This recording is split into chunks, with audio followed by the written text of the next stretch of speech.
Mis queridos amigos y hermanos, sean todos bienvenidos a este repaso, comentario de la lección de la escuela sabática, que en esta ocasión nos trata de un tema extraordinario.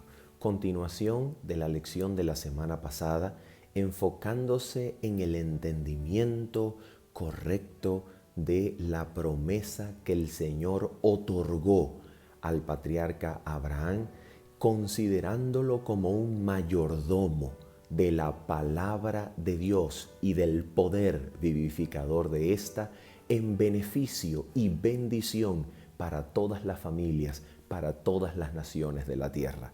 De eso se trata nuestra lección en esta ocasión, y es eso exactamente lo que nosotros queremos estudiar, comprender, analizar y profundizar juntamente con ustedes en esta ocasión. Así que sean todos bienvenidos en el nombre del Señor Jesucristo. Antes de orar, quisiéramos recordar, como ya lo hemos hecho anteriormente, que estaremos totalmente en vivo el sábado a partir de las 8 de la mañana, hora de Venezuela, que es la misma hora de la costa este de los Estados Unidos, para responder preguntas, inquietudes y comentarios. Así que si a usted este repaso, comentario de la lección, le genera una pregunta, le da una idea, por favor no dude en comunicarse con nosotros y aprovechar la oportunidad para hacerlo totalmente en vivo el sábado a partir de las 8 de la mañana por el canal Preach Manuel en YouTube y también por la página Preach Manuel en Facebook. Así que allí estaremos, nos vemos el sábado con la ayuda de Dios.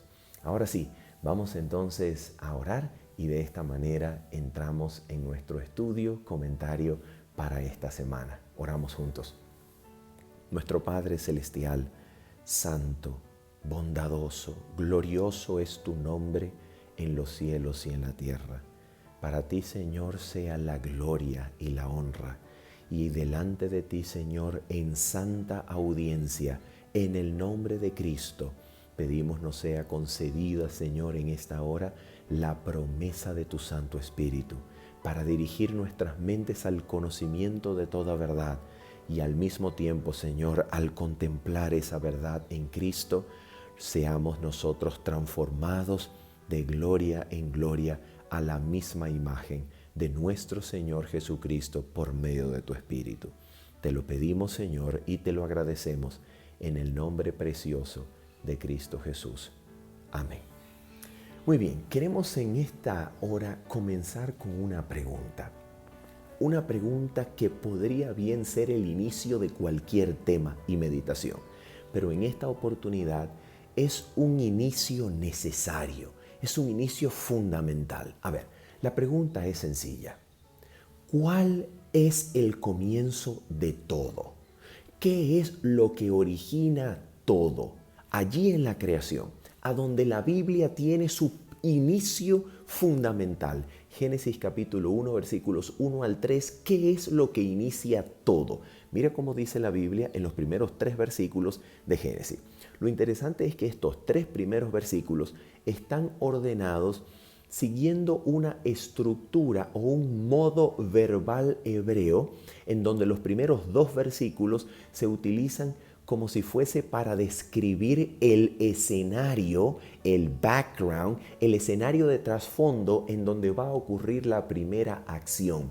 Y esto es indicado, los primeros 2 versículos, por el uso del modo o aspecto verbal catal, el modo simple del hebreo bíblico. Pero luego en el versículo número 3 se emplea por primera vez el modo o aspecto verbal yictol, en donde se utiliza para comenzar o mantener o sostener una narración. En otras palabras, los primeros 2 versículos podrían ser tomados como un resumen de todo, como un trasfondo del primer yictol, el primer verbo que está en modo narración, que comenzará propiamente la narración de la creación bíblica. Entonces, los primeros 2 versículos, en el principio creó Dios los cielos y la tierra estaba desordenada y vacía, y las tinieblas cubrían la faz del abismo y el Espíritu de Dios se movía sobre las aguas. Y ahora viene, después de este resumen, trasfondo, escenario de todo,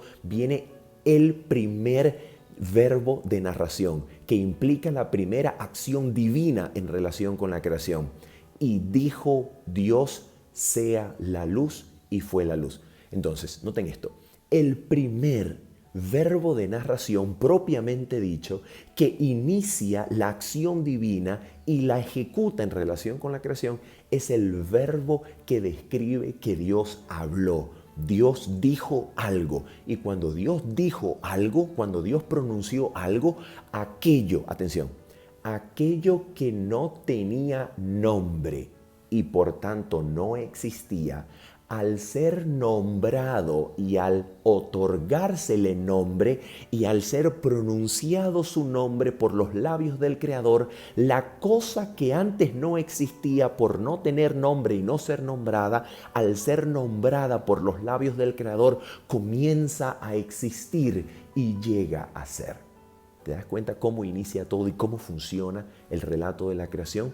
El relato de la creación entonces está estructurado en los primeros 3 versículos para darle realce, para darle énfasis al protagonismo de la palabra. Cuando Dios habla, las cosas existen. Y es exactamente eso, exactamente esa comprensión, la que el apóstol Juan obtiene y extrae del relato de la creación de Génesis capítulo 1 cuando desarrolla el comienzo de su evangelio en Juan capítulo número 1. En el principio, estas son palabras exactas de Génesis 1:1, pero Juan continúa diciendo, en el principio existía o era Logos, la palabra. En el principio existía la palabra. Y la palabra era con Dios y la palabra era Dios. Todas las cosas que existen fueron creadas por ella, por la palabra. Y sin ella, nada de lo que existe vino a ser o fue hecho. Esta palabra, este poder creador, vivificador, sostenedor de la palabra, es lo que el apóstol Juan realza y extrae en primer lugar del capítulo número 1 de Génesis cuando desarrolla el inicio de su evangelio. Entonces, ¿por dónde inicia todo? ¿Cuál es el punto neurálgico del inicio de todo? Es el protagonismo de la palabra, es la pronunciación de la palabra de Dios lo que crea y sostiene. Ahora, nota esto. No solamente la palabra crea y la palabra da vida en el sentido de llamar a la existencia aquello que antes no era. La misma palabra que crea e inicia, la misma palabra sostiene. Mira lo que dice la Escritura, por ejemplo, en Hebreos capítulo número 1. Mira lo que nos dice la Escritura en Hebreos capítulo número 1 y el versículo número 2 y 3. Mira lo que dice la Escritura en este punto. Mira esto. Hebreos capítulo número 1, versículos 2 y 3 dice así. En estos postreros días nos ha hablado, en el griego dice, no dice por el Hijo, sino que en el griego dice, en estos postreros días nos ha hablado en el Hijo, a quien constituyó heredero de todo, escucha, y por quien asimismo hizo el universo. Es lo mismo que va a decir Juan en el capítulo número 1, versículo 14, cuando la misma palabra creadora se encarna y pone su morada entre los hombres. Ahora mira lo que dice el versículo 3. Hablando acerca de la palabra divina, hablando acerca de la palabra de Dios, hablando acerca de Cristo, dice el versículo 3, el cual, siendo el resplandor de su gloria y la imagen misma de su sustancia, y quien sustenta todas las cosas, atención, con la palabra de su poder. Entonces, no solamente la palabra inicia y crea, llamando a la existencia, sino que la palabra y su poder son las que sostienen el universo entero. No solamente lo hacen, sino que lo sostienen con la palabra del poder de Dios, con la palabra de su poder. Ahora nota esto. Si así comienza el universo, si así se sostiene el universo, entonces, ¿qué es la fe? ¿Qué es la fe? ¿Cuál es el inicio de la fe? ¿Cuál es el mismo comienzo de la fe? No por casualidad, la fe también comienza en relación con la palabra y su aspecto creador y sustentador. Mira lo que dice Hebreos capítulo número 11. Hebreos capítulo número 11, versículo número 3. Después de darnos lo que sería la definición más básica y absolutamente clara de la fe, como la certeza de lo que se espera y la convicción de lo que no se ve, el versículo 3 dice así, escucha esto. Por la fe entendemos haber sido constituido el universo por la palabra de Dios. De modo que lo que se ve fue hecho de lo que no se veía. Nota esto. Antes de hablar de la primera persona del capítulo 11 que ejerce fe en Dios, Hebreos 11:3 nos dice cuál es el inicio mismo de la fe y cómo la fe se engendra de manera fundacional en todo aquel que cree. Todo aquel que cree, en primer lugar, cree que el universo fue creado y es sostenido por la palabra de Dios. De manera que es la confianza en la palabra de Dios como lo más poderoso del universo, que engendra vida y la sostiene, es el primer mismísimo artículo de fe. Eso es lo que la Biblia enseña. Ahora mira esto. ¿Por qué hemos decidido comenzar por eso? Porque mira esto. Después de haber iniciado todo con la palabra, Dios por medio de la palabra le da una orden al ser creado como corona de la creación, al primer ser humano, Adán, que incluía allí a Adán y a Eva, y les da una orden con su palabra.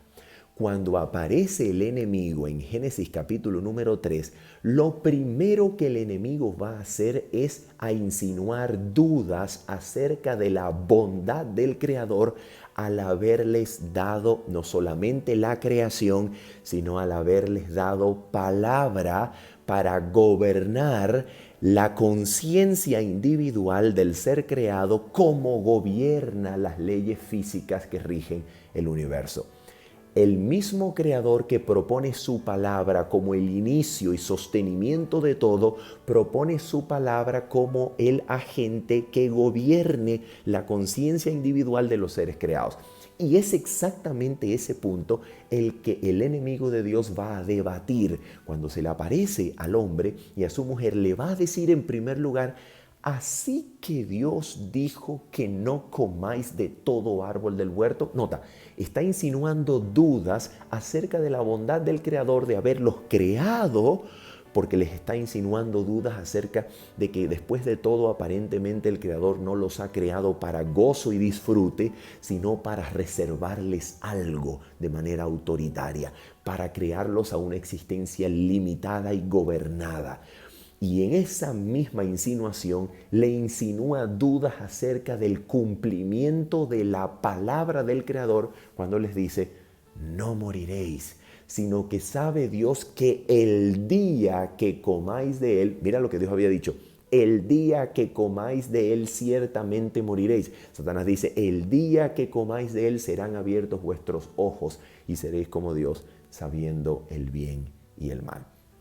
Es la duda acerca de la palabra divina, de la bondad divina expresada en su palabra, la duda acerca de la palabra, lo que hará al hombre caer en pecado y rebelarse contra su Creador. De la misma manera en que la fe comienza por la palabra, confianza en la palabra, el pecado comienza por la duda e incredulidad hacia la palabra del Creador. Ahora, ¿qué es lo que esto produce? Esto produce la entrada del mal, que es resultado del conocimiento del mal o del bien y mal ahora mezclados. Esto produce la entrada del mal a la creación de Dios en esta tierra. Dios permite que entre el mal a la creación y que su contacto contaminador le enseñe al ser humano una lección importantísima para que el ser humano sepa, conozca y entienda el conflicto de los siglos o la gran controversia entre Cristo y Satanás que la misma naturaleza y su observación le van a testificar. ¿Qué es lo que la naturaleza le va a testificar? Mira lo que le va a testificar la naturaleza. Atención con esto. Voy a citar lo que es el capítulo número 3 del libro La Educación. Escucha esto. Mira lo interesante que es esto. Atención. Dice así. Libro de la Educación, página 25 en adelante. Mira lo que es el contacto del mal, la presencia del mal que entró por el pecado. Mira esto, dice así. Aunque la tierra estaba condenada por la maldición, la naturaleza debía seguir siendo el libro de texto del hombre. ¿Qué es la naturaleza? Libro de texto. La naturaleza es un conjunto de elementos interconectados que enseñará al hombre algo como un libro de texto. Mira esto. Ya no podía representar bondad solamente, la naturaleza, porque el mal estaba presente en todas partes y arruinaba la tierra, el mar y el aire con su contacto contaminador. Mira lo que dice el siguiente párrafo. En las flores marchitadas y la caída de las hojas, Adán y su compañera vieron los primeros signos de decadencia. Fue presentada con vividez ante su mente, atención, la dura realidad de que todo ser viviente debía morir. Hasta el aire del cual dependía su vida llevaba los gérmenes de la muerte. Ahora mira esto, no solamente el mal con su contacto contaminador y muerte, Dios permite que entre en la creación manchando el mundo natural que será libro de texto. No solamente el mal, sino también la presencia de mensajes en el mundo natural que Dios permitirá que se escriban en la naturaleza para testificar también de la promesa de la redención. Mira esto, mira lo que nos va a decir esto. Atención con esto, dice así. Sin embargo, esta es la página 26, el hombre no fue abandonado a los resultados del mal que había escogido. En la sentencia pronunciada contra Satanás se insinuó la redención. Y pondré enemistad entre ti y la mujer, dijo Dios, y entre tu simiente y la simiente suya. Esta te herirá en la cabeza y tú le herirás en el talón. Génesis 3:15. La primera formulación del pacto eterno en donde el ser humano es llamado a ser incluido en el pacto eterno como el beneficiario. Pacto eterno que se había realizado entre Dios Padre y su Hijo Jesucristo, en donde Cristo sería el fiador y sustituto de la raza humana en caso de que ésta fuese vencida por Satanás, y el Padre y el Hijo habían unido sus manos en un solemne compromiso de que Cristo sería el fiador de la vida humana, de la raza humana. Ahora mira esto, atención con esto, dice así. Antes de que oyeran hablar de los espinos y cardos, del trabajo duro y del dolor que les había de tocar en suerte, o del polvo al cual debían volver, muerte, sentencia de muerte, atención, escucharon palabras que no podían dejar de infundirles esperanza. Todo, atención con esta declaración, todo lo que perdieron al ceder a las insinuaciones de Satanás se podía recuperar por medio de Cristo. ¿Te das cuenta? Ahora mira esto, atención con esto. La naturaleza nos repite también esta indicación. ¿Qué indicación? De que todo lo que se perdió se podía recuperar por Cristo, ¿cierto? Cierto, ahora escucha esto. Aunque está manchada por el pecado, hablando de la naturaleza, no solo habla de la creación, sino también de la redención. La naturaleza habla de la redención. ¿Cómo habla? Escucha esto. Aunque por los signos evidentes de decadencia la tierra da testimonio de la maldición que pesa sobre ella, es todavía hermosa, atención con esto, y rica en señales del poder vivificador. ¿Te das cuenta lo que acaba de decir la señora White? La naturaleza no solamente da testimonio de la presencia del mal, sino que es rica con señales de poder, perdón, vivificador. Poder vivificador. ¿Qué cosa es eso? Mira esto, atención. Atención con lo que dice. Los árboles se despojan de sus hojas. ¿Eso es señal de qué? De decadencia y muerte. Atención, los árboles se despojan de sus hojas únicamente para vestirse de nuevo verdor. Las flores mueren, señal del mal, para brotar con nueva belleza. ¿Señal de qué? De poder vivificador. Atención.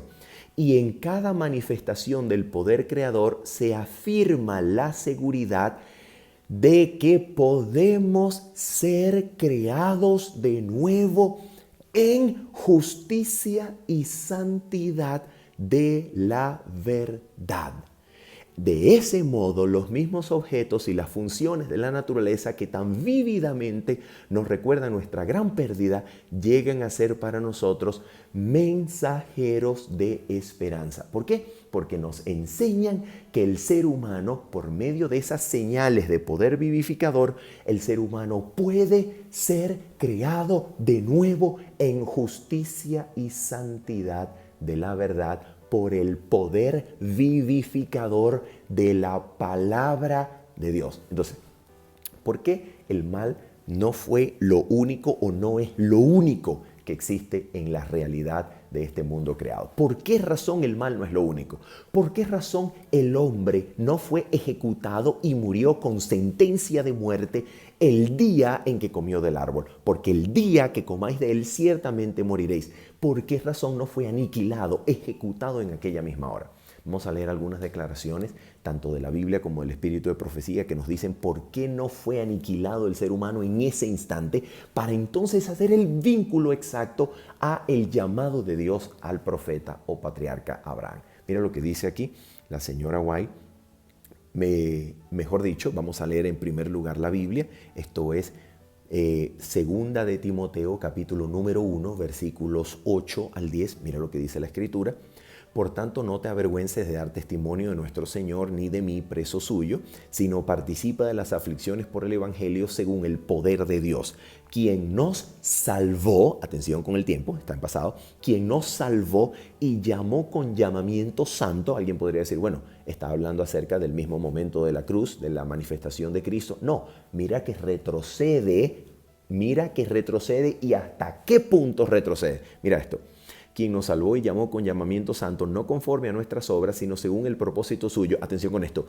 Y la gracia que nos fue dada en Cristo Jesús antes de los tiempos de los siglos, pero que ahora ha sido manifestada por la aparición de nuestro Salvador Jesucristo, el cual quitó la muerte y sacó a luz la vida y la inmortalidad por el Evangelio. ¿Te das cuenta? Entonces, el pacto eterno incluía que desde el mismo instante en que hubo pecado, se manifestaría el Salvador con el poder de quitar la sentencia de muerte del hombre con tanto poder y efectividad como cuando murió por el hombre en la cruz, haciendo que la vida del hombre en la tierra sea resultado solamente de la intercesión de Cristo y su gracia, para que el Padre Celestial no ejecutara sentencia inmediata sobre el pecado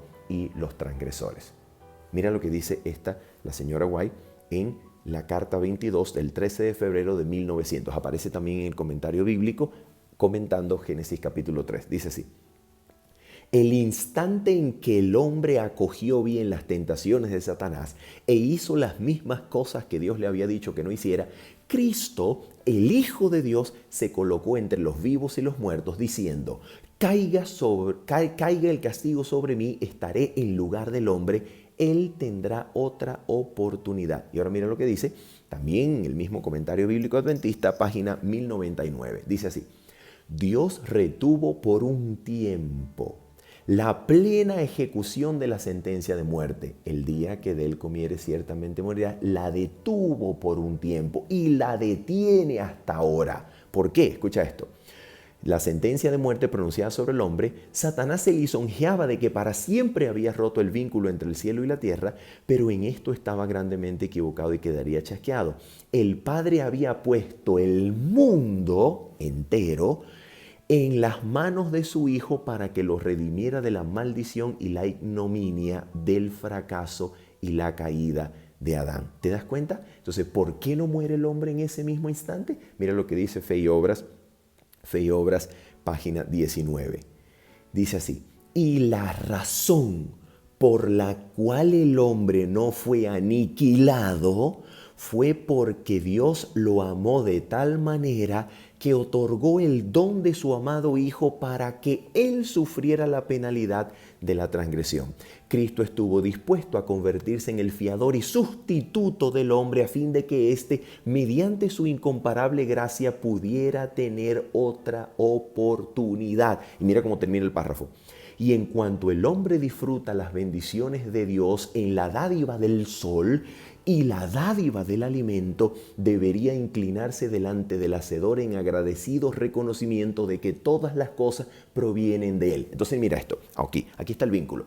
¿Por qué razón hemos hablado de todo esto antes de hablar del patriarca Abraham y de su llamado?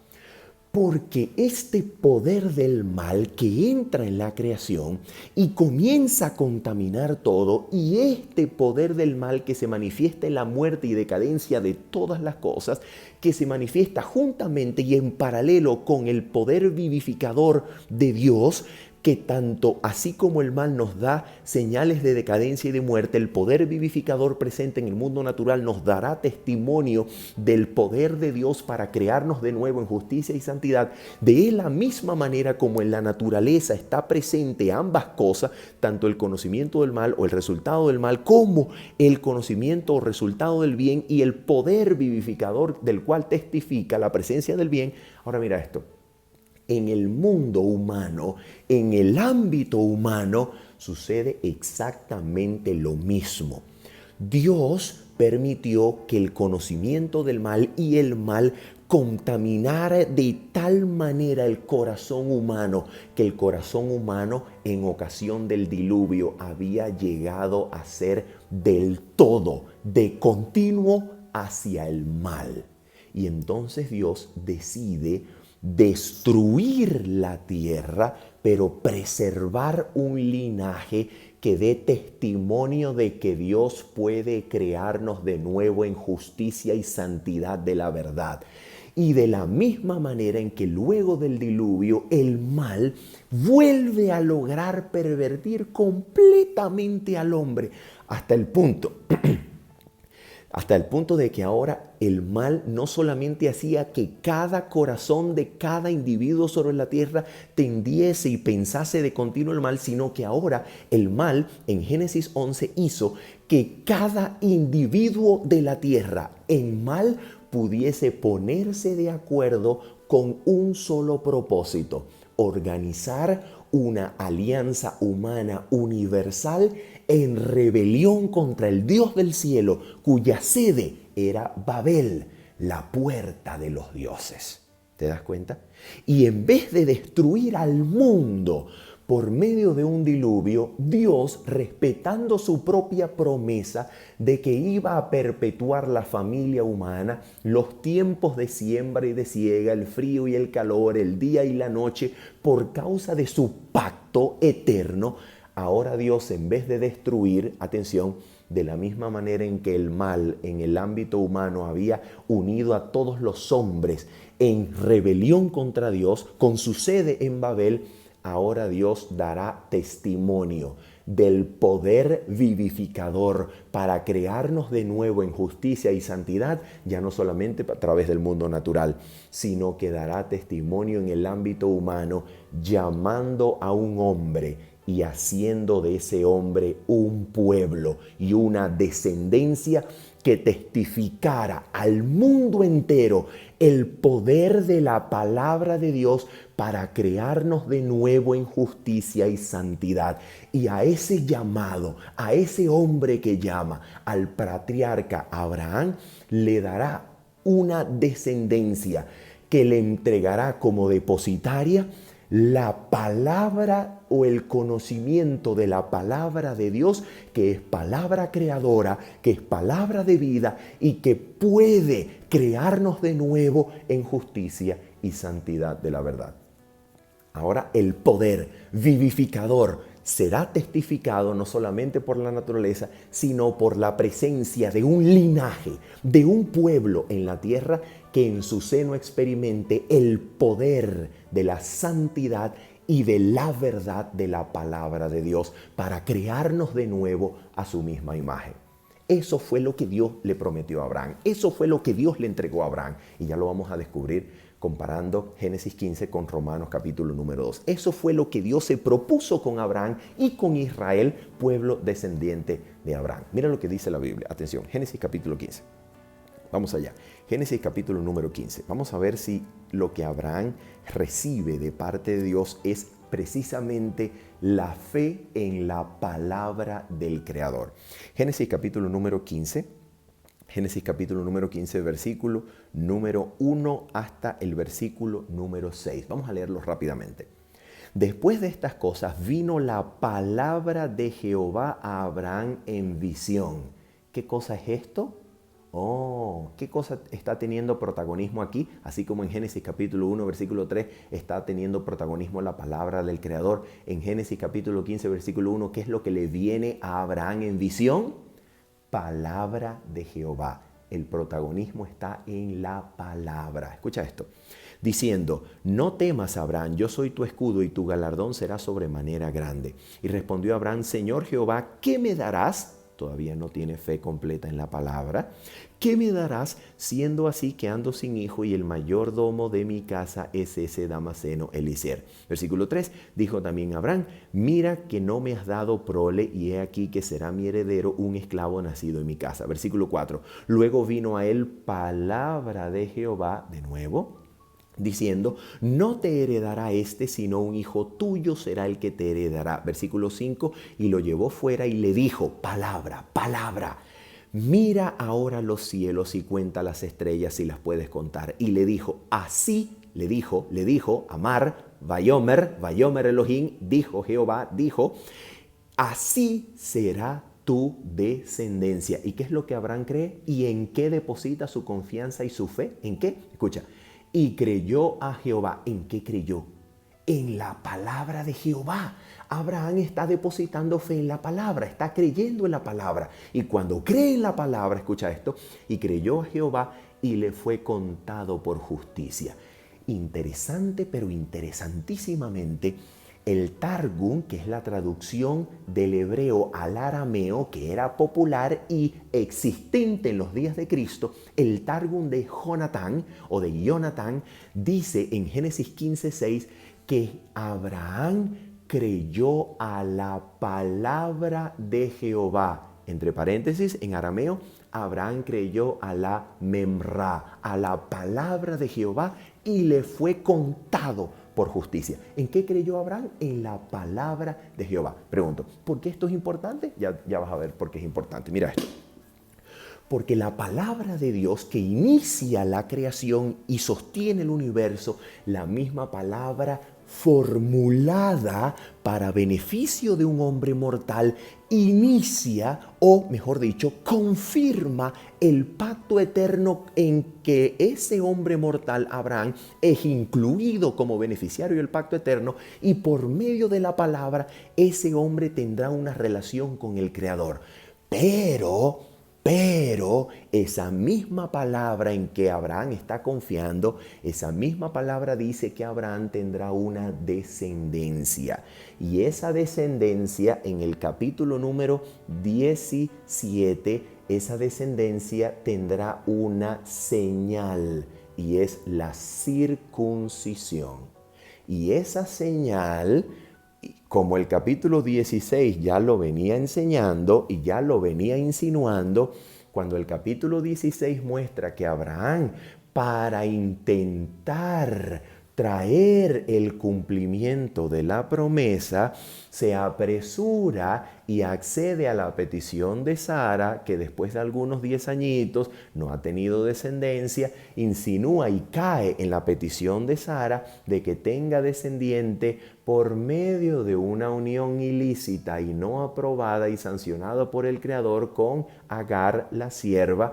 El capítulo 16 nos está diciendo que así como Abraham en el capítulo 15 había creído en la palabra y le fue contado por justicia, fue incluido en el pacto eterno, así también hay peligro de que Abraham como humano se apresure y trate de ejecutar por sus propios medios y fuerza el cumplimiento de la palabra para traer la palabra a cumplimiento, actitud del antiguo pacto, salvación por obras, traer el cumplimiento de la palabra de Dios por medio de métodos, estrategias, fuerzas, determinación y voluntad humana para actuar. De la misma manera, el capítulo 16 nos está insinuando que había peligro en que Abraham creyera y pusiera su confianza no en la palabra, sino en la carne. Y cuando viene el capítulo 17, que se hace un pacto, que se hace una señal de pacto en la carne, ahora Abraham está en peligro de creer, así como todo el pueblo de Israel estaría en peligro de creer, que la promesa dependía de la descendencia carnal y no de la palabra del Dios que promete y cumple. Así que en el capítulo número 18, Dios le dice a Abraham: Abraham, no es Ismael el que te va a heredar. El que te va a heredar es un descendiente de Sara, porque yo voy a volver de aquí a un año y Sara, tu esposa de 99 años y tú de 100, tendrá un hijo. Y cuando se cumple la promesa del descendiente que nace no por la carne, que nace no por haberse apresurado y traído a propósito, duro, con obligación, con determinación humana, con obras, con ejecución, con estrategia humana, no se trae al descendiente, sino que Isaac, el descendiente que nace por la palabra, que es engendrado por la palabra y no por la obra humana, cuando nace en el capítulo número 21, Dios le tiene a Abraham preparada una prueba que le va a enseñar en qué consiste el evangelio. ¿Y cuál es la prueba que Dios le va a enseñar a Abraham? Dios le va a enseñar a Abraham que el evangelio no consiste en traer a cumplimiento y a favor nuestro, con nuestras propias obras, determinación y voluntad, el cumplimiento de las promesas de Dios. No, señor. El evangelio consiste solamente en aceptar, en creer y en recibir por la fe las promesas del único que puede prometer, porque puede cumplir, porque es poderoso para pronunciar palabra y traer a la existencia lo que no existe. Y cuando ese Dios cumple su promesa, le tiene reservada la prueba a Abraham, que le va a enseñar que la promesa, el pacto, no depende de carne, ni de hombre, ni de brazo de hombre. La promesa, el pacto y su cumplimiento depende de la palabra en el Creador, que da vida a los muertos y que tiene poder para crearnos de nuevo por medio del poder vivificador de su palabra en justicia y santidad de la verdad. Y Génesis 22 es esa prueba. Dios le dice a Abraham: tráeme a tu hijo y lo vas a sacrificar en el lugar donde yo te voy a mostrar. Así que Abraham, la misma palabra que le prometió que él tendría descendencia como las estrellas del cielo, ahora esa misma palabra lo invita a matar con sus manos la misma descendencia. ¿Para qué? ¿Cuál es el secreto de la prueba? ¿Dónde está la prueba? Abraham va a creer. Si cree como Dios espera que crea, Abraham va a creer en el inicio, fundación y sostenimiento de lo único que puede iniciar cualquier relación con Dios, sostenerla y mantenerla para salvación y vida eterna. Fe, solo fe en su palabra. Mira lo que va a creer Abraham. Atención, Abraham va al monte. ¿Va al monte? Oh, sí. Y mira lo que dice la Biblia que Abraham creyó. Atención. Hebreos capítulo 11, ¿Te acuerdas a capítulo 11 que inicia con la fe en la palabra? Mira cómo dice el versículo 17. Hebreos capítulo 11, versículo 17. Por la fe Abraham, cuando fue probado, ofreció a Isaac, atención, y el que había recibido las promesas, palabra de Dios, ofrecía su unigénito. ¿Por qué? Mira el versículo 18. Habiéndosele dicho, ahí está la clave, como se le había dicho, Abraham creyó y procedió. Habiéndosele dicho, en Isaac te será llamada descendencia, pensando ¿qué? Versículo 19. Pensando que Dios es poderoso para levantar aún de entre los muertos, de donde en sentido figurado también le volvió a recibir. ¿Te das cuenta? ¿Te das cuenta en qué estaba centrada la promesa, en qué se centraba la fe y en qué era lo que Dios lo estaba probando? Dios estaba dándole el evangelio a Abraham como a ningún hombre sobre la tierra se lo ha dado, mostrándole que aunque el hijo de la promesa muriese, la palabra del Creador para cumplirse podía incluso resucitar de la muerte a la descendencia para que Abraham supiera que no era por la carne ni por el brazo humano, es por la palabra que da vida y crea de nuevo en justicia y santidad. El protagonismo está en la promesa, el protagonismo está en la palabra y esa misma palabra que se le da a Abraham se nos da a nosotros. ¿Cómo? Mira cómo. Escucha esto. Romanos capítulo número 4. Romanos capítulo número 4. Mira lo que dice Romanos capítulo número 4 acerca de este episodio de la vida de Abraham. No solamente acerca del episodio de Génesis 22, sino de Génesis 15 al 22, porque es lo que Abraham va a creer. Mira esto, Romanos capítulo número 4, recuerda que Romanos capítulo número 4 comienza con citando la escritura de Génesis 15, 6, y creyó a Jehová y le fue contado por justicia. En este mismo capítulo se nos dice el propósito de la circuncisión, Génesis 17, se nos dice el propósito del nacimiento de Isaac, Génesis 21, con la promesa, Génesis 18, con el cumplimiento, Génesis 22, y la prueba. Mira esto. Vamos a ver cuál era el propósito de la circuncisión. Escucha esto. Romanos capítulo 4, versículo 11. Y recibió la circuncisión como señal, como sello, no del pacto, sino sello de la justicia de la fe. Es lo mismo, sello del pacto, Génesis 17, versículo 11. Entonces, ¿qué era la circuncisión? La señal del pacto. La circuncisión es la señal de la justicia por la fe, porque el pacto al que fue incluido Abraham, cuando dice la Biblia, y creyó a Jehová y le fue contado por justicia, en esa inclusión, en esa injerción en el pacto eterno, se le da la circuncisión como la señal de haber sido injertado en el pacto eterno. Pero el pacto eterno no depende de carne, y como no depende de carne, mira lo que dice la Escritura, atención. Para que fuese padre de todos los creyentes no circuncidados, a fin de que también a ellos la fe les sea contada por justicia, a fin de que los no circuncidados, los incircuncisos gentiles de las familias o naciones de la tierra, también sean bendecidos con el creyente Abraham. A Abraham se le incluyó en el pacto, se le injertó en el pacto eterno sin ser todavía circuncidado. Y cuando se le da la circuncisión, se le da para que sea padre de la descendencia de la circuncisión. Atención con esto, que no es descendencia tampoco de carne, es descendencia de fe y de promesa. Mira lo que dice el versículo 12.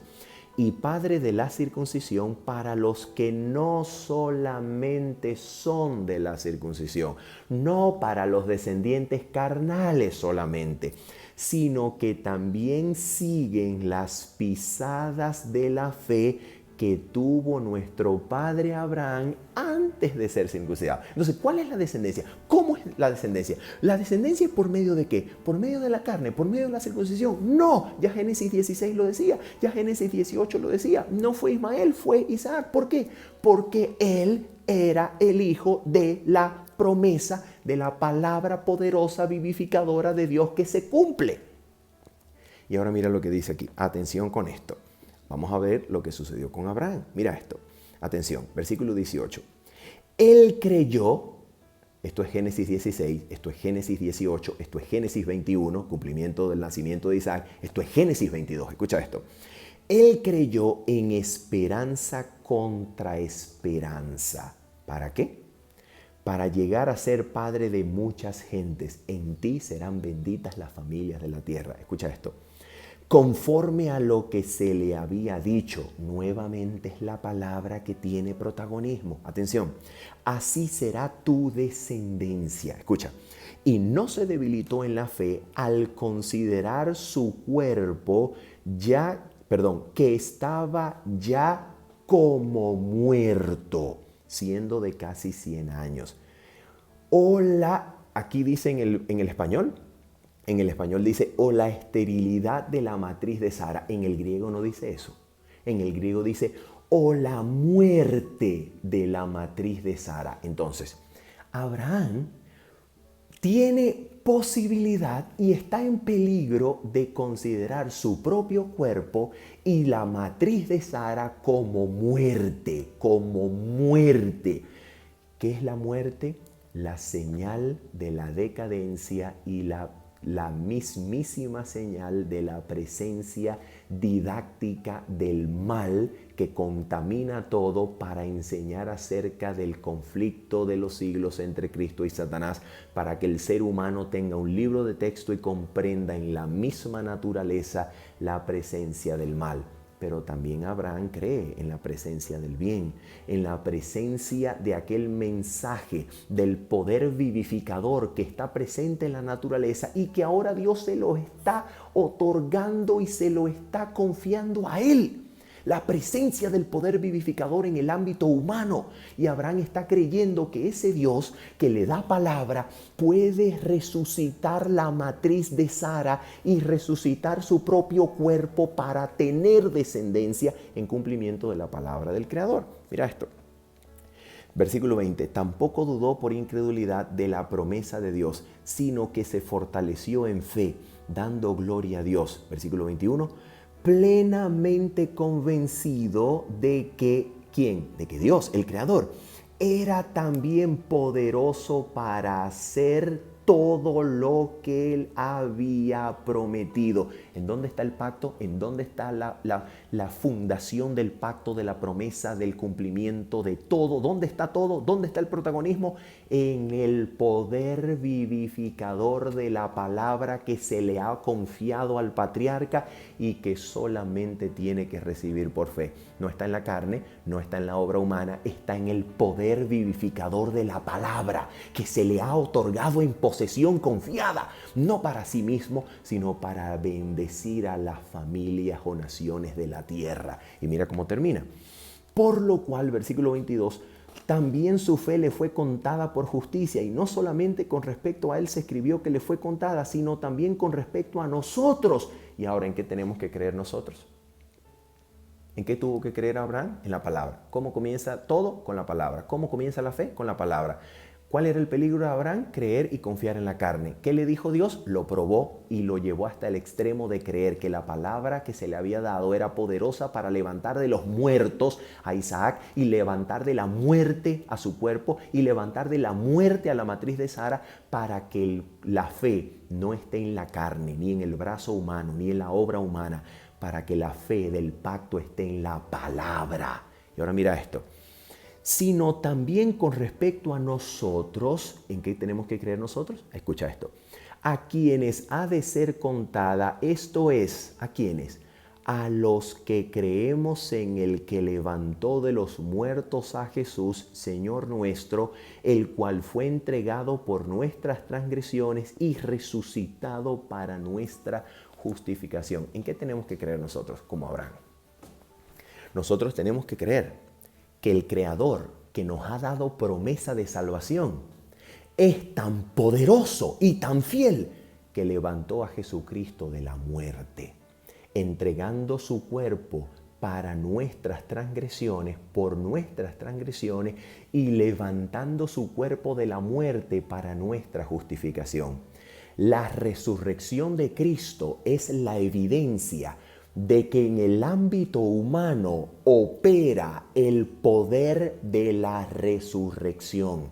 La resurrección de Cristo y la palabra que nos ha sido dada acerca de ese evento, acerca de que Dios resucitó a Cristo, es la evidencia de que el ámbito humano opera ya el poder vivificador de la palabra que está presente en el mundo natural, no solamente para sostener el mundo natural, sino para dar mensajes de esperanza de que podemos ser creados de nuevo en justicia y santidad de la verdad, sino que ahora en el ámbito humano, en la resurrección de Cristo, Dios ha dado testimonio de que en usted ser humano y yo ser humano mortal, puede operar el poder vivificador de la palabra, el poder vivificador, el poder de la resurrección, el poder de levantarse de la muerte para que el pecado, la muerte, los defectos de carácter no nos dominen en este cuerpo mortal,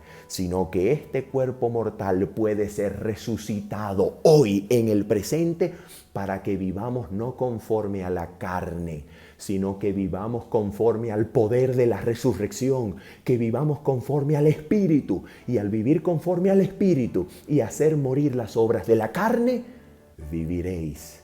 Por eso todo aquel que es guiado por el Espíritu de Dios, por el Espíritu que le prometió a Abraham un hijo de la muerte, por el Espíritu que resucitó a Jesucristo de la muerte, por el Espíritu que resucita su vida de pecado y de muerte a la vida de Dios en justicia y santidad, por ese Espíritu todo aquel que sea concedido da testimonio de que es un hijo de Dios. Romanos 8, versículo 14.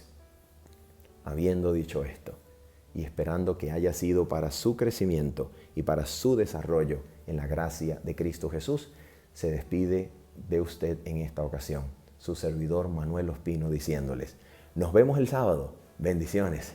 Chao, chao.